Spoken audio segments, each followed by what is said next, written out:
ಶರದ್ ಋತುವಿನಲ್ಲಿ ನಮ್ಮ food and life style ಹೇಗಿರ್ಬೇಕು ಅಂತ ನೋಡೋಣ. ನಮ್ಮ ಆಹಾರದಲ್ಲಿ ಕಹಿ, ಒಗರು ಮತ್ತು ಮಧುರ ರಸ ಪ್ರಧಾನ, ಅಂದ್ರೆ ಕಾರ್ಬೋಹೈಡ್ರೇಟ್ಸ್ ಜಾಸ್ತಿ ಇರಬೇಕು. ಇದು ಕೂಡ ಜೀರ್ಣಕ್ಕೆ ಹಗುರವಾಗಿ ಇರಬೇಕು. ಅಕ್ಕಿ, ಬಾರ್ಲಿ, ಗೋಧಿ, ಚಪಾತಿಯನ್ನು ಹೊರತುಪಡಿಸಿ ಗೋಧಿಯನ್ನ ಬಳಸ್ಬೋದು. ಹೆಸರು ಬೇಳೆ ಮತ್ತು ಹೆಸರು ಕಾಳುಗಳನ್ನ ಬಳಸ್ಬೋದು. ಜೊತೆಗೆ ಜೇನುತುಪ್ಪ, ಸೋರೆಕಾಯಿ, ಬೆಟ್ಟಿದ ನೆಲ್ಲಿಕಾಯಿ ಈ ತರಹದ ಪದಾರ್ಥಗಳನ್ನ ಬಳಸಬೇಕು. ನಾವು ಧರಿಸುವಂತಹ ಬಟ್ಟೆಗಳು ತೆಳುವಾಗಿ ಹಗುರವಾಗಿ ಇರಬೇಕು.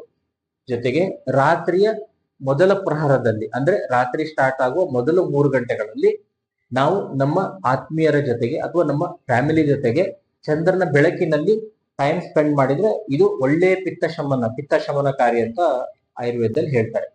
ಹಾಗಿದ್ರೆ ಇಷ್ಟೊತ್ತು ಏನೇನ್ ಮಾಡ್ಬೇಕು ಅಂತ ನೋಡಿದ್ವಿ. ಇನ್ನು ಏನೇನ್ ಮಾಡಬಾರ್ದು ಅಂತ ನೋಡೋಣ. ಅತಿಯಾದ ಖಾರ ಮತ್ತು ಹುಳಿ, ಉಪ್ಪಿನಕಾಯಿ, ಎಳ್ಳೆಣ್ಣೆ, ಮೊಸರು ಇವುಗಳನ್ನ ಬಳಸಲೇಬಾರದು. ಜೊತೆಗೆ ಜೀರ್ಣಕ್ಕೆ ಭಾರ ಆಗುವಂತಹ ಪದಾರ್ಥಗಳನ್ನ ಯಾವುದೂ ಸೇವಿಸಬಾರದು. ಇದ್ರ ಜೊತೆಗೆ ಬೆಳಗಿನ ಇಬ್ಬನಿಗೆ, ತಂಪಾದ ಗಾಳಿಗೆ ಮತ್ತು ಸೂರ್ಯನ ಅತಿಯಾದ ಬಿಸಿಲಿಗೆ ಹೋಗಬಾರ್ದು. ಮತ್ತು ಹಗಲು ನಿದ್ರೆ ನಿಷಿದ್ಧ ಅಂತಲೂ ಆಚಾರ್ಯರು ಹೇಳಿದ್ದಾರೆ. ಹಾಗಿದ್ರೆ ನಾನು ಮೊದಲು ಹೇಳಿದ ಹಾಗೆ ಆಯುರ್ವೇದದ ಪಂಚಕರ್ಮ ಚಿಕಿತ್ಸೆಗಳಲ್ಲಿ ಒಂದು ಚಿಕಿತ್ಸೆ ಅಂತ ಹೇಳಿದ್ದೆ. ಆ ಚಿಕಿತ್ಸೆ ಬಗ್ಗೆ ಈಗ ನೋಡೋಣ. ಅದೇ ವಿರೇಚನ ಅಂತ. ಈ ವಿರೇಚನವನ್ನ ಈಗಾಗಲೇ ಸುಮಾರು ಜನ ತಗೊಂಡಿದ್ದೀರಿ. ಇದ್ರ ಬಗ್ಗೆ ತುಂಬಾ ಚೆನ್ನಾಗಿ ಸುಮಾರು ಜನಕ್ಕೆ ಗೊತ್ತಿದೆ. ಈ ವಿರೇಚನದಿಂದ ಹಿಂದೆ ಹೇಳಿರುವಂತಹ ಎಲ್ಲಾ ರೋಗಗಳನ್ನ ನಿವಾರಿಸಬಹುದು, ಜೊತೆಗೆ ತಡೆಗಟ್ಟಲೂಬಹುದು.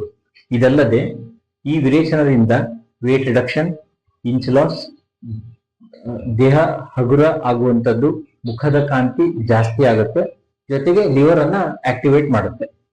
ಈ ವಿರೇಚನವನ್ನ ಯಾರು ತೆಗೆದುಕೊಳ್ಬಹುದು, ಯಾರು ತೆಗೆದುಕೊಳ್ಬಾರ್ದು ಮತ್ತು ಹೆಚ್ಚಿನ ಮಾಹಿತಿಗಾಗಿ ಕೆಳಗೆ ಶೇರ್ ಮಾಡಿರುವಂತಹ ಕಾಂಟ್ಯಾಕ್ಟ್ ನಂಬರ್ಗೆ ಸಂಪರ್ಕಿಸಿ. ನೀವೆಲ್ಲರೂ ಕೂಡ ಶರದ್ ಋತುವಲ್ಲಿ ವಿರೇಚನ ತೆಗೆದುಕೊಳ್ಬೇಕು. ಧನ್ಯವಾದಗಳು.